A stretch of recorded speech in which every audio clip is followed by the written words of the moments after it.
Okay, so let's begin. In this week's parsha, Hashem says to Moshe Rabbeinu, "Va'asu li mikdash v'shachanti b'socham," make a Beis Hamikdash. But the Beis Hamikdash wasn't just the meeting place of Hashem and the Klal Yisrael. It was supposed to be, at that moment, the highest level of Kedusha, and every one of the Kalim were invested with tremendous wisdom and tremendous forethought. And Hashem gave exact directions to Moshe Rabbeinu how to make each of the Kalim. Each Kali, Hashem told Moshe, make it in such and such manner, in such and such form, and the menorah as well. Hashem said, make the menorah from the base to the kaftar to the keft. Each of the details of it, Hashem explained to Moshe. At which point, Moshe Rabbeinu says to Hashem, I do not understand how to make the menorah. Hashem said, fine. I'm going to show you an image of it in fire on the mountain, and from that image you'll see exactly how to make the menorah. In fact, Rashi explains that's what happened. Hashem showed an image of the menorah in the mountain to show Moshe Rabbeinu exactly how to make the menorah. After showing the image, Moshe Rabbeinu says, I still do not understand how to do it.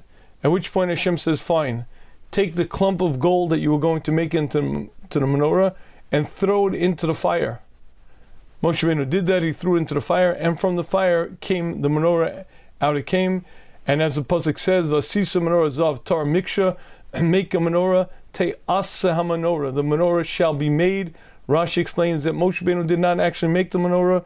When he threw that clump of gold into the fire, the fully formed menorah came out from it. Now, just to understand what's going on over here, the complexity of the menorah was not the physical presentation of it. That might have been complex, but certainly Moshe Rabbeinu was a very wise and incredibly intelligent individual. And after Hashem showed him in the fire how to build it, I'm sure at that point Moshe Rabbeinu physically understood the components. But there were tremendous sodos, tremendous secrets, tremendous kavanas involved in it, and it was beyond human capacity to understand how to do it. At which point Hashem said, fine, you don't understand, take your clump of gold, throw it into the fire, and again, the menorah came out on its own. Now, I'd like to ask the obvious question on this Rashi. The hallmark of a good educator is to understand the level of the student and be able to break down the information and the education to the student's level. So, for instance, if you're a brilliant Talmid Chacham and you try to teach Marshals to a 5th grade class in Aschalas Gemara, you're not doing a very good job. If you're trying to teach advanced calculus to 3rd graders, you're not a good educator, because the first hallmark, the first sign of a good educator is knowing the level of the student and conveying the information on the student's level. So here's the question. Hashem knew that Moshe Rabbeinu would not be able to fathom how to make the menorah. Hashem says, make the menorah. Moshe Rabbeinu says, I don't know how. Hashem says, let me show you an image of it in fire on the mountain, and then you'll make it. Hashem shows him the image, and still Moshe Rabbeinu can't figure it out. Hashem understood Moshe Rabbeinu's capacity, and therefore Hashem knew that Moshe Rabbeinu would not be able to fathom how to do it. Why then did Hashem make Moshe go through these steps? Let me explain to you how to make a menorah. Let me show you an image of it. Only when you realize you don't know how to do it, now take the clump of gold, throw it into the fire. If Moshe Rabbeinu was not capable of understanding how to create this menorah, why did Hashem bother to show him the image in fire? Why did he bother explaining to him? He's anyway going to just throw his clump of gold into the flame. Why make him go through the steps? Why make him see the images first? And to understand the answer to this, I think we're going to begin by focusing on the very, very basics of bitachon, the very basics of Hishtadlus. And let me begin with the following observation.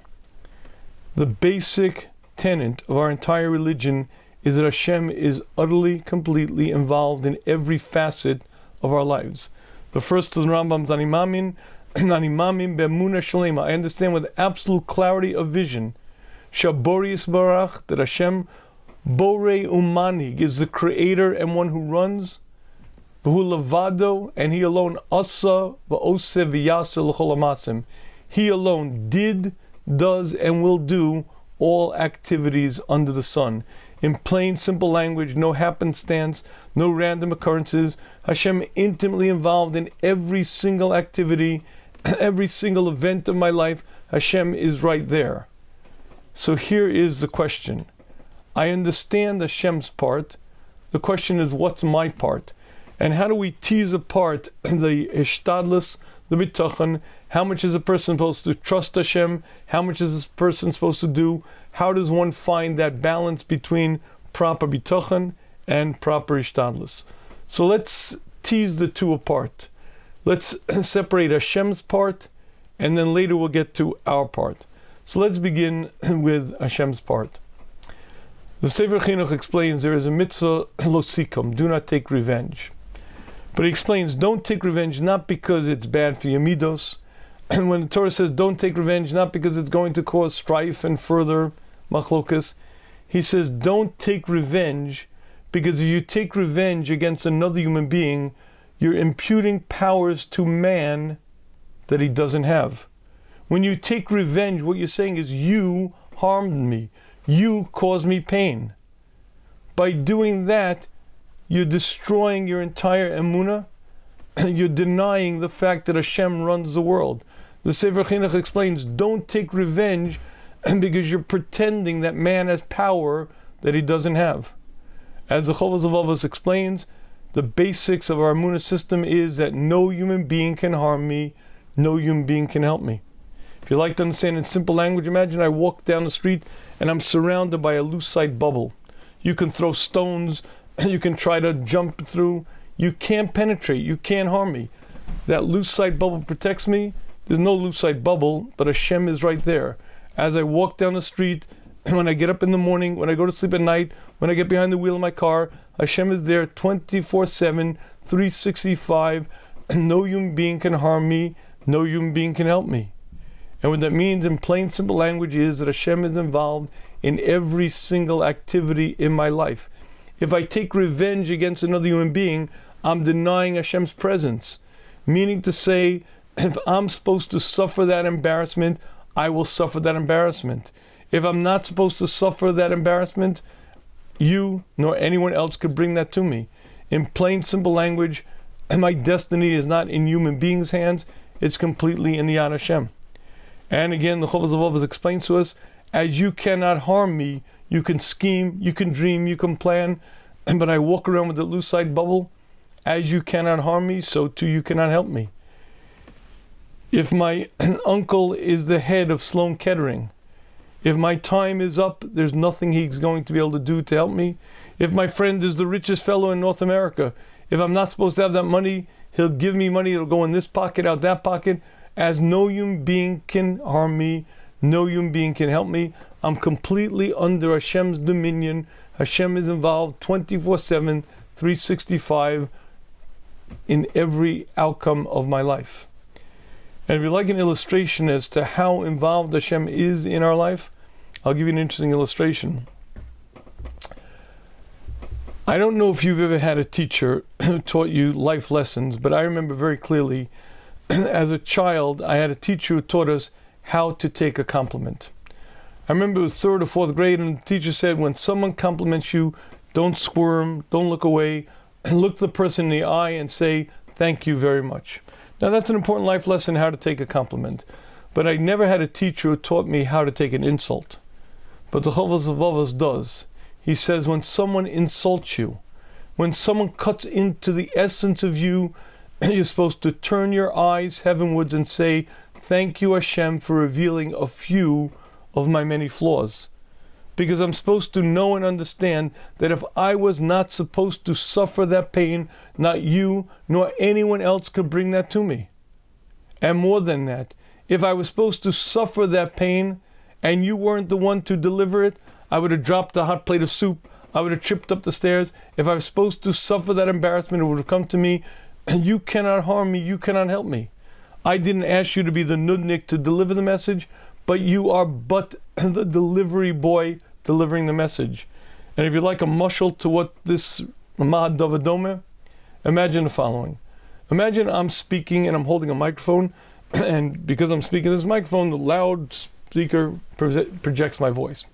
And at a certain point, I'm speaking into the microphone, and I turn to you and I say, you're a bleep, bleep, and I call you every name in the book. You turn red, you turn white, you stand up, and in anger, you walk right over to the loudspeaker and punch it right in the subwoofer. Now, if you were to walk over to me and punch me in the jaw, we could debate whether that's clever or not.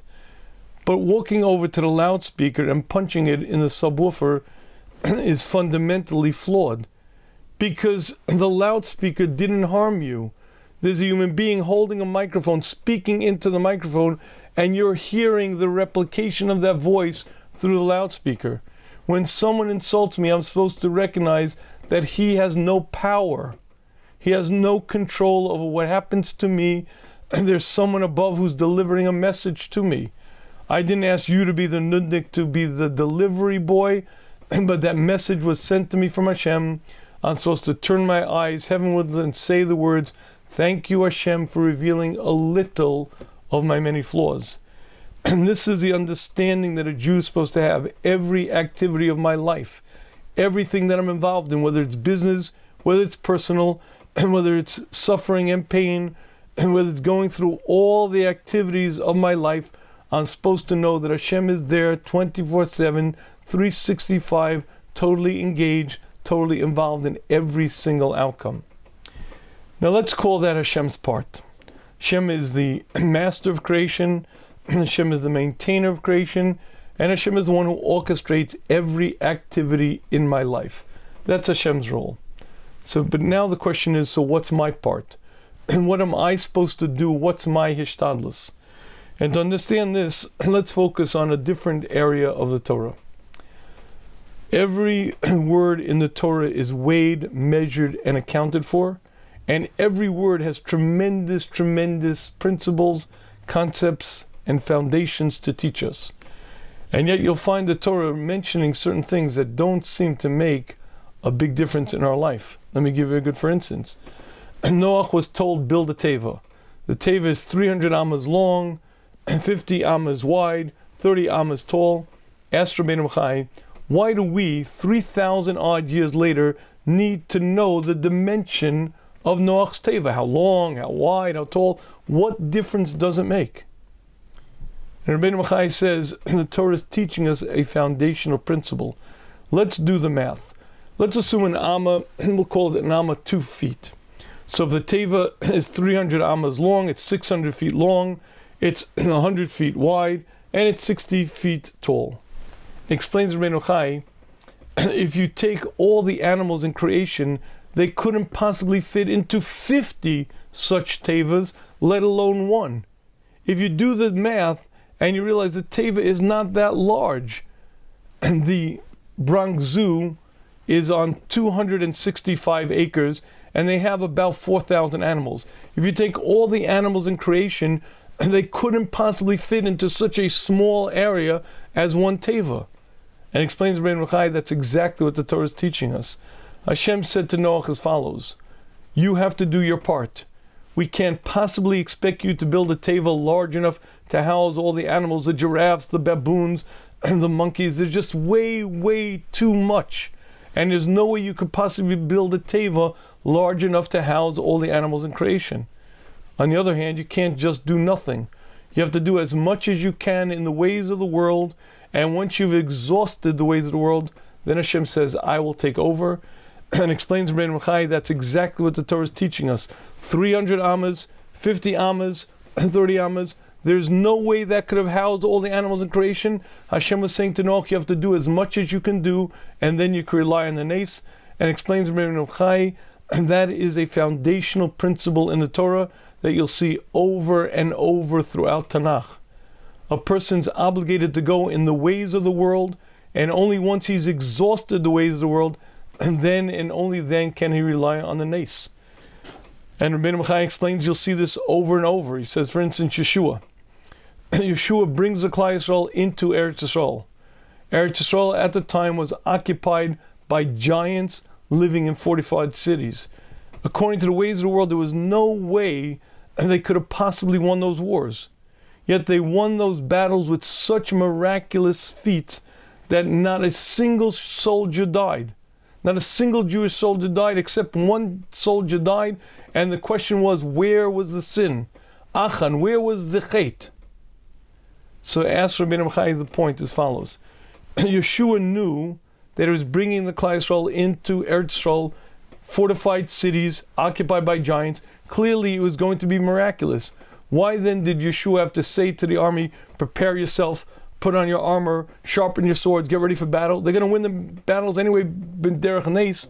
It has to be a miracle. Explains Rabbeinu Chaim, because that's exactly what the Torah is teaching us. You have to do all that you can do, b'derech hateva, in the ways of the world, and only once you've exhausted that, then you can rely on the miracle. And if you'd like to see how far this principle goes, watch as follows. Hashem says to Shmuel Hanavi, Ma'asti. Hashem says to Shmuel, Ma'asti, I become disgusted with Shaul as the king. I no longer want Shaul to be the melech. I want you to go and anoint one of Yishai's son to be the melech. You'll go there, and one of Yishai's sons, when you get there, I'll tell you which one of his sons will be the new king. At which point Shmuel turns to Hashem and says, Hashem, how could I go? V'shama Shaul v'hargeni. Shaul is going to hear that I'm going to appoint a new king in his stead, and he'll kill me. Hashem says, okay, Eglach baka tikach be'adecha, take this little egel, take this little calf, you'll tell Shaul that you're going to bring a carbon, he'll fall for the ruse, and then you'll appoint one of Yishai's children to be the next king. Says the Chovos HaLevavos, wait a minute, stop. This is HaKadosh Baruch Hu, God, talking to a Navi, saying, go do something, and the Navi says, Hashem, I can't. Big, powerful King Shaul is going to kill me. Hashem should have blasted Shmuel. How dare you say that way? Mi yichya mi yama. Who gives life? Who gives death? How could you be afraid of a little man? I'm the creator of the heavens and the earth. But interestingly, that's not what Hashem said. Hashem said, okay, fine. Eglach baka tikach be'adecha, take this little egel, and you'll fool Shaul with this little trick. Explains the Chovos HaLevavos, the reason for this is because even a Navi Hashem, even a prophet of Hashem, is not allowed to put himself into a makam sakana, into a dangerous situation. For him to have gone there was a makam sakana, and what Shmuel did was correct. He said to Hashem, it's dangerous, and Hashem said, you're right. Here's the answer. Take this little egel, and you'll fool Shaul. Explains the Chovos HaLevavos, you see from here a principle that even a Navi Hashem, receiving a directive straight from Hashem, is not allowed to put himself into danger, because we have to go b'derech hateva, and only once you've exhausted derech hateva, and then you're allowed to rely on Hashem. And explains Rabbeinu Chaim, this is the principle you'll see over and over and over. And if you'd like to know the balance, how do we know what part we're supposed to do, what part Hashem's supposed to do? It's really quite simple. I'll give you a mashal and you'll understand very, very clearly what the line is. Imagine that we go to a play. At the end of the play, the two actors get into a fight. One punches the other, one kicks, and they grab each other, fall on the floor. The curtain comes down, and the play is over. Okay. We go backstage after the 10 minutes later, and the two actors, one slaps the other back. Oh, your punch tonight was so good. Oh, yeah. Oh, and your kick, wow, I thought it was going to... Hey, what are you guys doing? 10 minutes ago, you were fighting on the floor. Why are you slapping each other on the back now? They turn to you and say, what, slap, what, fighting? That was a choreographed fight scene. I was supposed to swing high. He's supposed to duck. We were going through the motions. I believe that is a very apt mashal. When I go into the workforce, anyone watching me should see a man focused, a man with a very clear vision, a man who it looks like is doing exactly what he should do, and all the while I have to know I'm going through a choreographed fight scene. My job is to use the world in the ways of the world. And to earn a living, I have to get a job. To stay healthy, I have to eat right and exercise. When it's time to get married, I have to go out there and find the right one. And that's my job, to go through the motions. I have to use the world in the ways of the world, and I also have to know that every single outcome is determined by Hashem, and Hashem runs the world down to the minutiae. Both parts are true. Hashem runs the world, Hashem determines every outcome, and nevertheless what Hashem expects from us is to go through the motions and to use the world in the ways of the world. And if you'd like to understand the balance, I have one more mashal that may help make it a little bit more clear. If you've ever gone to the circus before Barnum and Bailey went out of business, one of the highlights of the show was the high wire act. There was an acrobat 150 feet over the ground. There was a wire stretched from one pole to the other, and he'd walk across the circus tent, And he'd do various flips, trips, etc. He'd do all kinds of things on this high wire. And it was a very entertaining and clearly a very well-crafted routine. And it was a very famous part of the show. Now, everyone knew that there was a certain balance between the danger involved and the acrobat skill, because everyone understood that there was a safety net below, and if the acrobat missed for some reason, he would fall to the safety net below and he'd be safe. I believe it was the 1920s when Barnum and Bailey decided to add a little more electricity to the show. The same acrobat, same high wire, but no safety net. They were going to go through the entire show and it wasn't going to be a safety net. Now this fellow had been up there thousands of times before, but this time it was very different. Because this time as he walked out onto that high wire, he knew one misstep and he would fall to his death to the concrete 150 feet below. And I believe that is a very apt mushal for a person's proper Hishtadlus and bitachon.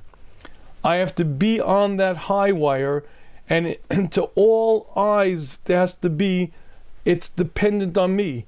If I make one misstep, I'm dead. And all the while I have to know that there's a safety net below. I have to walk that tightrope as if there's no safety net. I have to deal with it as if my life depends on it. And all the while I have to know that it doesn't make a difference. There's a safety net, Hashem is there. And this is one of the greatest challenges that we human beings face.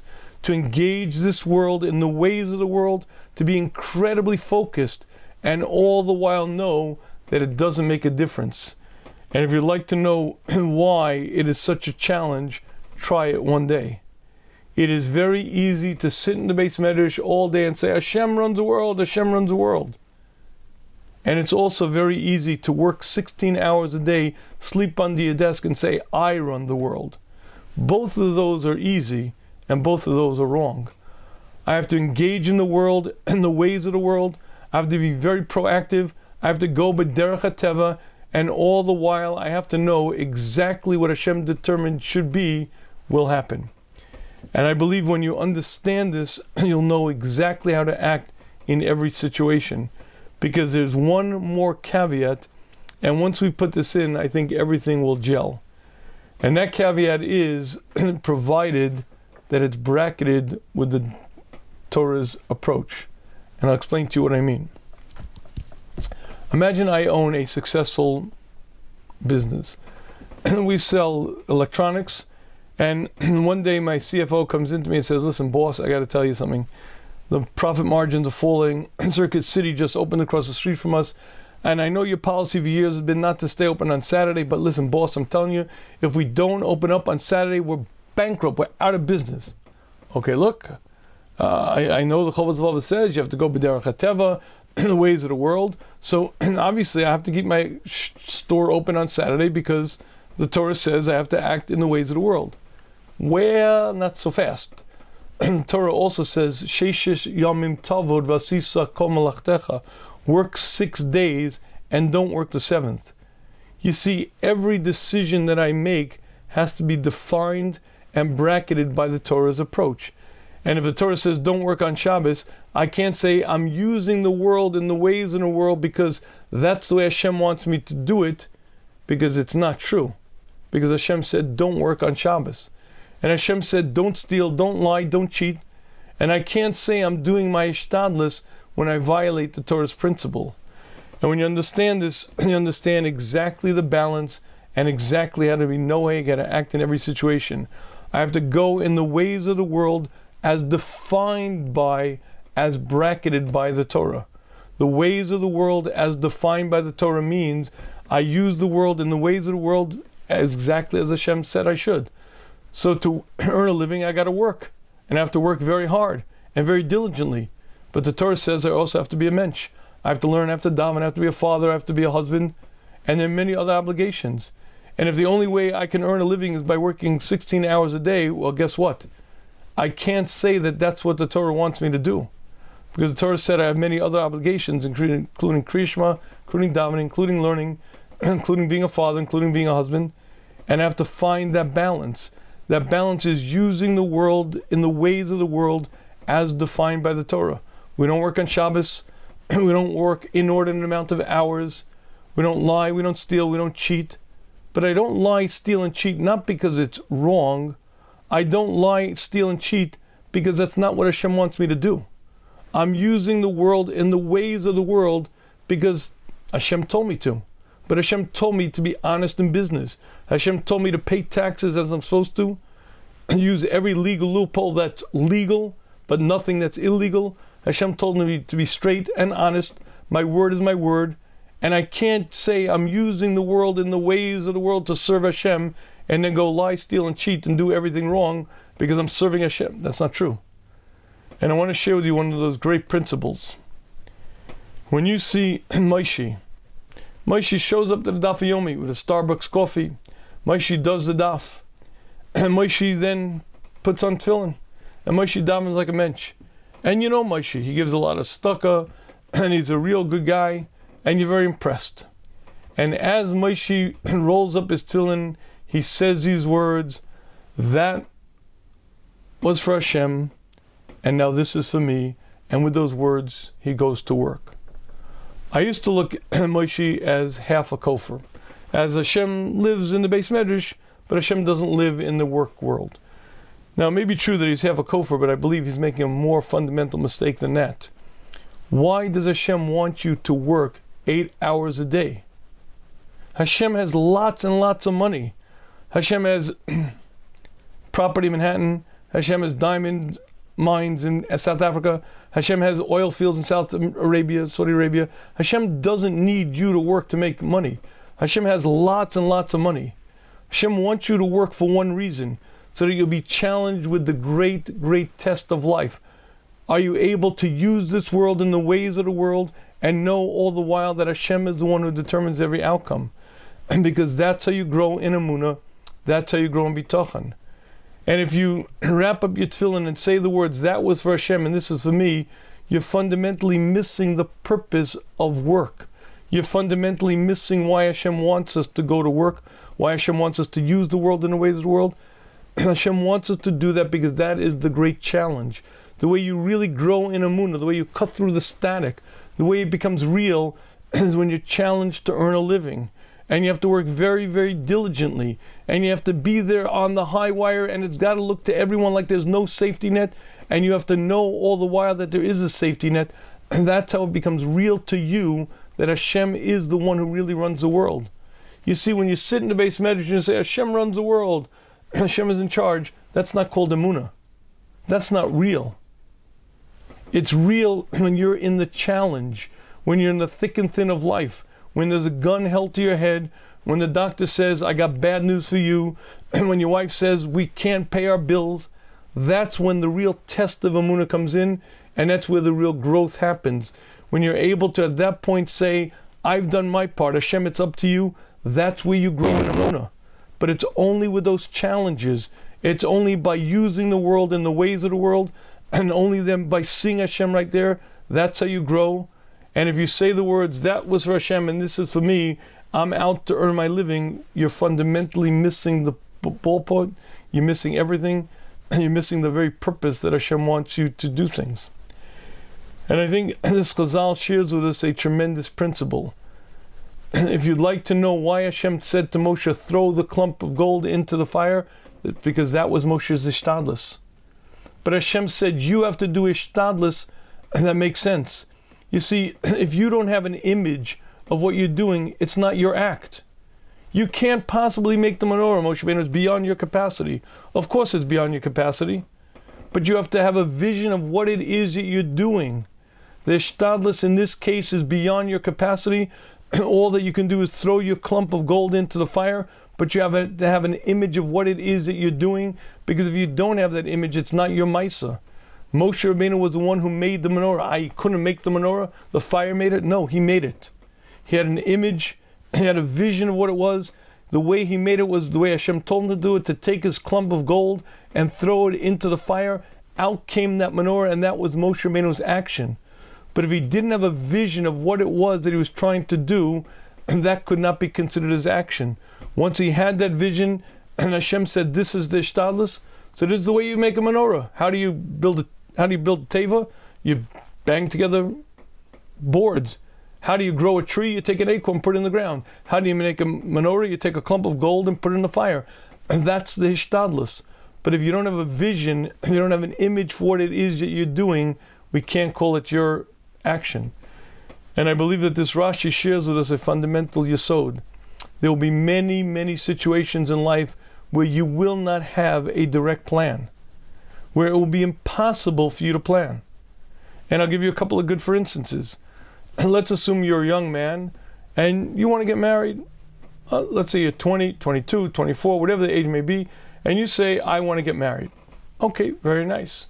Now, here's the question. When you get married, how long do you plan on being married for? So let's assume you're 24 and you're going to live in Mitzvah Hashem to 120, whatever. Let's say 50 years, 70 years, 80 years of marriage. Okay, very good. Here's my question. If you're 24 years of age, do you know what you're going to be like at 45? Do you know what you're going to be like at 55? How about at 65? How can you possibly choose the right person for you for life? You're going to change dramatically. You're going to be in a vastly different position in life. You've never been that age and you don't know how to act. How do you know what you're going to need? Even if you had the wisdom of Shlomo HaMelech and you understood the other gender, and even if you understood marriage, and even if you understood what it is that you need, the best you could ever convince me of is that you know what you need now at 24 years of age. But you have to make a choice now for the person that you're going to share your life with at 24, at 44, at 84. How do you know what you're going to need at 84? How do you know? How could you possibly make that decision? How could you possibly know that? And if a person were rational and thinking clearly, they'd recognize that some jobs are well beyond human capacity. Any person who thinks, I know what I need, I know the perfect combination of character traits, and I know the opposite gender well enough, I know the intricacies of marriage, and even if you were to convince me that you know all that, which I guarantee you don't at 24 years of age, you surely don't know yourself. But more than anything, you don't know where you're going to be at 45, at 65, and 85. How can you know who the right one is? And it's at that point you have to recognize that your job is not to make the right decision. You can't make the right decision. There'll be many, many situations in life where you cannot make the right decision. You're only obligated to make the best decision you can with the information that you have. When you're going out, you do your Hishtadlus. You go out, you check the person out, you take the paper test, you find out in broad general brushstrokes, you guys in the same place, you're looking to raise the same kind of family, you take the Basher test, you see if there's a commonality, it just sort of flows, and then you say the words, I cannot make this decision. I rely on you, Hashem. She passed the paper test, passed the Basher test, it seems to be the right one. You then take your clump of gold and you throw it in the fire. You say, Hashem, I've done my part. Now it's up to you. And this is something that will guide you through so many situations in life. There'll be many, many situations where you are incapable of making the right decision. The doctor says, if we operate on your mother, she may die. But the doctor says, if we don't operate on your mother, she definitely will die. So you say to the doctor, what do you recommend? Doctor says, I don't know. So you ask another doctor, and another doctor, and another doctor, and they all tell you, I don't know. What do? You make the best decision you have, you gather the best medical knowledge you have, you ask Das Torah, and based on the information you have in front of you, you make the best decision you can. You cannot make the right decision because you can't tell the future. But you're not obligated to make the right decision. You're only obligated to make the best decision in the world.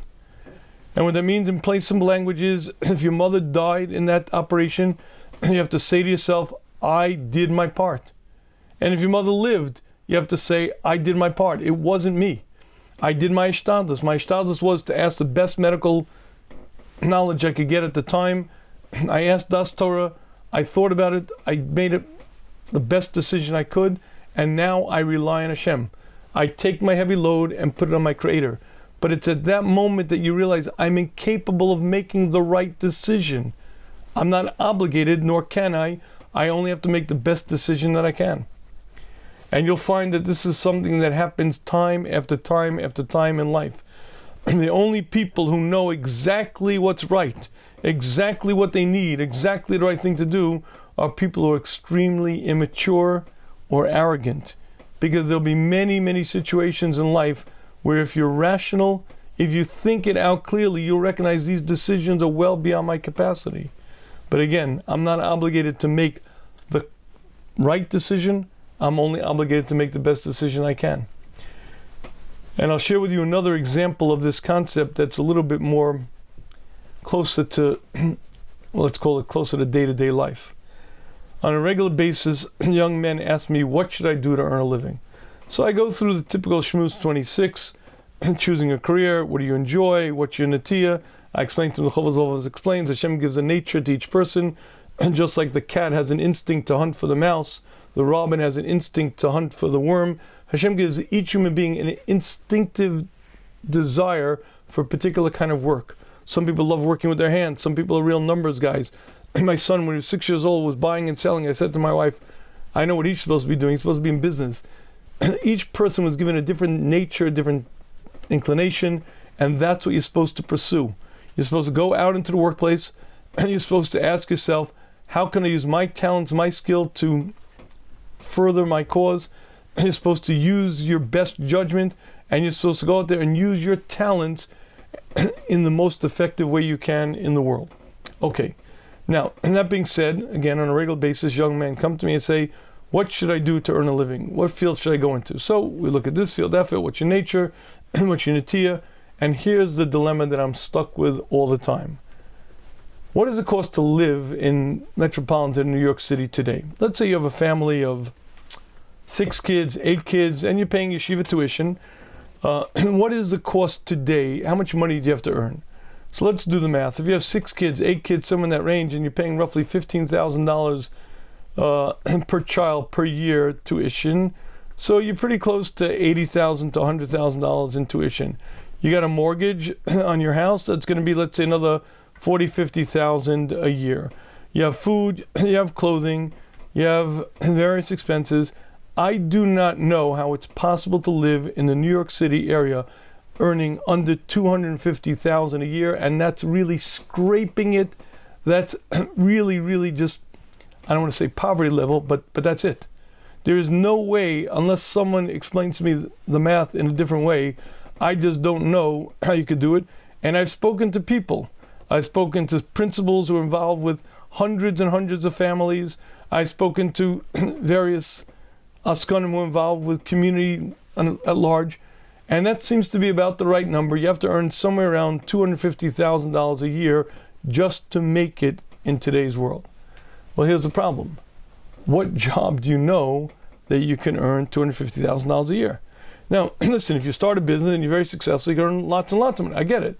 But how many jobs do you know that you can earn $250,000 a year? And again, that's not wealth. That's basic making it. And if you're not sure that it's a difficult number to reach, let me share with you the statistics. In the United States of America, about 1.5% of the population make that much money. So here's the problem.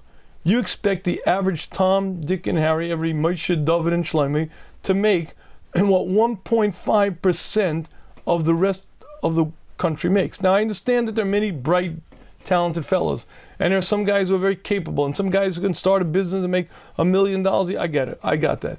But are you telling me that the average Shlomi, the average Moshe, the average David is expected to make what 1.5% of the population makes?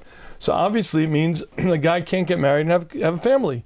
Because there's no way in the world. Listen, I'm a plumber. I'm an accountant. I'm making $50,000, $60,000, $100,000 a year. There's no way I could have a family. And it's at that point that you have to say, uh-oh, who runs the world? When I'm using the world, it's only for one reason, because Hashem told me to use the world in the ways of the world. He's the one who determines every outcome. He's the one who's responsible for everything. My job is to do my Hishtadlus in the ways of the world as defined by the Torah. The Torah expects me to get married. The Torah expects me to have a family. And not to have 1.5 kids and a dog living in a picket white fenced house. The Torah expects me to have a Torah family. That means to get married and have a family and have children, have as many children as I could properly bring up. And what that means in plain, simple language is I have to take my lump of gold, throw it into the fire and say, Hashem, I don't have an answer here. I cannot answer this question. The best I can do is I ask myself, what are my talents? What are my strengths? I go out there in the marketplace and I'm fully focused. I'm very, very focused on what I'm doing. And I know that exactly what's supposed to happen, you're going to determine. I don't know how it's going to happen, but Hashem, that's your part. My part is to be very, very focused. My part is to do my Hishtadlus, and I know that you determine every outcome. I think this Chazal shares with us a perspective on life. If you'd like to know Emunah and Bitachon, how do we know what to do, when to do? I think that's exactly the Yesod. Hashem runs every outcome. Everything that happens, as the Rambam says, B'emunah Shalem, with a complete understanding. I understand that Hashem is Borei Umanig, he alone does, did, and will do every activity under the sun. I understand when someone insults me, I turn my eyes heavenwards and say, Hashem, thank you for revealing a few of my many, many flaws, because I understand that no human being can harm me, no human being can help me. When you yell at me, when you scream at me, I understand it's a loudspeaker. There's someone speaking into the microphone. That someone is Hashem. Because if that pain wasn't coming to me, you couldn't bring it to me. And as you cannot harm me, you cannot help me. Every single outcome is completely determined, completely orchestrated by Hashem. That's Hashem's part. And my part, as Rabbeinu Bachai teaches us, is to use the world in the ways of the world. Noah had to build a teva, 300 amas wide, 50 amas this way. Why that size? Because that's as much as you could be expected to do. You have to do as much as you can in the ways of the world, and only then can you rely on an ace. That's why Yeshua told the army, put on your armor, sharpen your swords, go into Eretz Yisrael. He knew every battle would be won with miracles, but we have to do as much as we can in the ways of the world, and only then to rely on an ace. And that's why Shmuel said to Hashem, I can't go, it's too dangerous. And that is the Yesod. I'm on that tightrope. I have to go on that tightrope as if there's no safety net. I have to go out there with full zeal, full speed, boring ahead, knowing all the while that of course there's a safety net. My job is just go through the choreographed fight scene. I'm going to throw those punches, but whether they land or not, determined by Hashem. And the only caveat that you have to keep in mind is that I'm using the world in the ways of the world as defined by the Torah. The Torah expects me to work in a particular way. Torah expects me to be honest. Torah expects me to be a mensch. Torah expects me to be a husband. Torah expects me to be a father. I have to set my boundaries. I have to put in a very real Hishtadlus, and I have to figure out how I can do the best I can. And there'll be many situations where I can't possibly do this. Many situations where I can't know the right answer, whether it's getting married or making medical decisions or maybe making life decisions and many investments. I have a great opportunity in front of me. Do I do it or don't I? Do, don't. I get the best information I can. I use my best judgment, and then I throw my lump of gold into the fire. I say, Hashem, you're the one who runs the world. I've done my part. Now it's up to you. When you do this, you understand life. There's a sense of calm, equanimity. You understand your job in this world. You understand Hashem's job. And then you grow, you accomplish, you use the world as you're supposed to. And now what I'd like to do is I'd like to stop at this point because I'd like to open the floor to question. I'm hoping that people have questions because I think this is a very applicable topic. And I would like to take questions on this topic. Okay, I see many Kollel younger lights sitting in Kollel and relying on Hashem for parnassus to support their family. How does that work? Okay, so first of all, there is a Rambam that explains that Shevet Levi was guaranteed they can learn, and the Mefarshim explain that there is a certain exception for learning Torah, that you're allowed to rely on Hashem to provide, provided you are the kind of person who should be learning. First of all, really, let me back up for a minute here. The average young couple getting married today usually can support themselves without tremendous strain. If a woman has a decent job, certainly before there are kids on the scene, usually the expenses aren't that great. If parents help out, it's not that unusual. And certainly where I come from in my yeshiva, 5-6 years of kollel was considered normal. And now again, you can't live extravagant, you can't live lavishly, but in the beginning years, the expenses aren't that great. And somehow it is that things work out. There is a certain exception. If you're worthy to learn, Hashem allows you to be that person. As Shevet Levi was given the job of learning, and that was their exception, so too the person is really worthy of it. Hashem arranges it that he's able to learn for a while. Now that may not be forever, and I'm not a big proponent of kollel for life. I don't think it, first of all, I think it's destructive for most people, to be honest with you. And usually the system weeds itself out because most people aren't really cut out for that. But again, if a person is, Hashem provides for them. So there's certain Hishtadluses that a person, meaning again, let's assume that my boss says if I don't come to work on Shabbos, I'm going to lose my job. If I lose my job, I'm never going to be able to pay my mortgage. I'm not going to be able to pay my expenses. Am I allowed to work on Shabbos? The answer is of course not. Well, what's going to be? The answer is I'm supposed to use the world in ways the world is defined by Hashem. One of the exceptions is kollel. You're allowed to learn, again, if you're worthy of it and you're really serious in learning, and Hashem allows you to, it's a certain exception that you're allowed to do it. And again, it's for a certain amount of years. It's not forever. So I think that is the exception, but it's not forever. Please feel free, if you have a question, please feel free to raise your hands. I'll gladly take questions. I much prefer questions by people raising their hands rather than writing in. So if you have questions, please feel free to raise your hands if you have a question. If not, I'll take some of the questions that were written in. Here is a question. Let's say a lady who needs to work for family parnasa. How should she juggle the needs of children, needs of family, and putting in hours at work? Okay, addendum, in a situation where she gets paid by the hour. Okay, so this is a very, very unfortunate situation that we live in today, that unfortunately women have to work. I have no problem with women when you're first married working. Once there are kids in the scene, and once there are especially quite a number of kids on the scene, it's a very, very big b'di'evid. And gentlemen, let me make it very clear. Do everything in your power to hopefully arrange things that your wife doesn't have to work. Now, most of the time it doesn't work that way. And most families, unfortunately, have to have two bread earners. But you have to recognize that as a husband, the biggest favor you can do for your family is to allow your wife to be the mother of your children. And if she's working 9 to 5, it's going to be very difficult for her to be the mother of your children. She could be a part-time mother, an assistant mother, but she's not going to be fully the mother of your children. Now, I'm much aware that unfortunately in our day and age, many families, if not most, need two bread earners.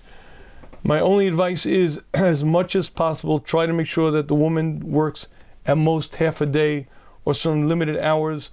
But certainly when it gets to a point where she's no longer able to tend to her children and take care of her family, you have to say stop. That's it.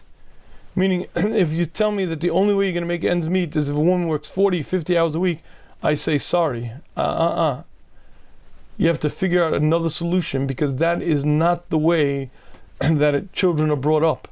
If a mother's working 40, 50 hours a week, she's not a mother. You tell me a woman has to work, I get it, I understand it. But you have to figure out a way that she's able to work part-time, even 30 hours a week, but she has to have the ability to be a mother.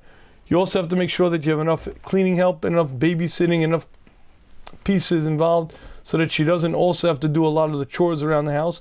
And it could be done. It certainly can be done if a woman works 20, 30 hours a week and there's enough cleaning help and enough, you buy takeout, you do whatever's needed to make sure that she has then time to be the mother of your children.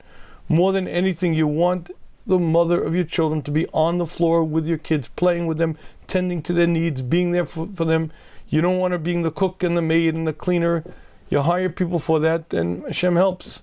But again, there has to be a gather, and the boundary is, if you tell me the only way you make ends meet is if you're working 40, 50 hours a week for a woman, I'm sorry, I have a very hard time with that. It's hard to hear. That's a Torah's perspective. By the way, and let me say this as an aside, but I'm a big, big proponent of moving out of town. Out of town doesn't mean out of Brooklyn. Out of town means out of the New York tri-state area. You move out of town, and all of a sudden the cost of living drops dramatically. We lived for 15 years. How many years? No, I'm sorry. For 12 years, we lived in Rochester. When we moved from Rochester to Muncie, our cost of living went up, but it didn't double. Our cost of living tripled. We were a young family, and we had, already 5 kids. We're pretty established. And when we moved from Rochester to Muncie, our cost of living tripled. I don't have to tell you that it's very hard to make 3 times the amount of money. So if you have the opportunity to move out of town, run, jump. Don't tell me your kids are getting better education here. I don't believe for a minute. There are many, many solid out-of-town communities where your children will get a better chinuch, a better education. They'll be more wholesome, more normal. You won't have to work crazy hours. I'm a huge, huge proponent for moving out of town. There are many, many out-of-town communities now that are solid makomos of Torah, very, very fine yeshivas and Beis Yaakovs, everything established, everything ready, and the cost of living is half or a third of what it is in the tri-state area. Look into it. It's well worth looking into because I think it's a very, very good, very, very good situation. Okay, when I spend more time at work, I feel guilty for not being home. When I spend less time, I feel guilty not doing Hishtadlus for Parnasa. So assuming that's a woman who asked that question, let's stop with the guilt, because you have to define your role and know it well. Gentlemen, let me be clear. When you sign that ksuba, on a eflach ve'ezon ve'farnes, I will treat my wife with honor, I will support her, I will clothe her, take care of her needs. It's the husband's obligation to support his wife. Now, if we're in a situation where unfortunately we are, where most women have to work, that's an additional piece. An additional piece means you also contribute. But your primary job is to be the mother of your children, to be the wife of your husband. That's what you put on the planet for. You weren't put on the planet to be an accountant, a lawyer, a doctor, an Indian chief. You're put on the planet to be a mother, to be a wife, and that's your primary job. Now, if you also have to work outside of the house, if you also have to put in time, okay, but that means also. But that's a limited amount of time. It's a limited part. Your primary role is to be mother and wife. You are the Akeres Abayis. So the guilt comes from not clearly having your role defined. When you clearly define your role is to be wife and mother, primary. Bread earner is your husband's job. You're going to help out? That's great. You help out on the side, but your primary job is to be the wife and the mother. When you understand that, I think there's much less of the conflict, much less of the guilt. Okay, if anyone has questions, please feel free to raise your hand. Also, if you've not gotten a chance yet to get the 10 really dumb mistakes that very smart couples make, it's available in your Swarm stores. It's available on Amazon. It's available on the Shmuz.com. If you purchase it on the Shmuz.com, you also get the ebook, as well as the audio book, as well as the Marriage Transformation Bootcamp as a free bonus.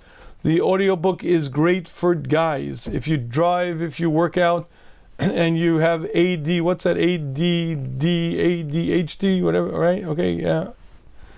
So you put on the audiobook. You put on the audiobook when you're working out. You put on the audiobook while you're driving.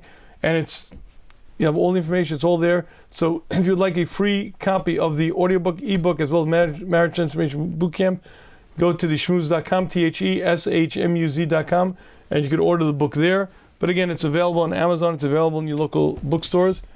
I thank you very much for joining. I apologize. Next week, there will not be a Shmuz Live next week. I'll be in Baltimore. In Hashem, I have a family wedding. There will not be a Shmuz Live. So I hope you join us. The Wednesday night Shia, Derech Hashem Shia will be on. I hope you have a good Shabbos. Hope to see you next week at the Derech Hashem Shia. Thank you.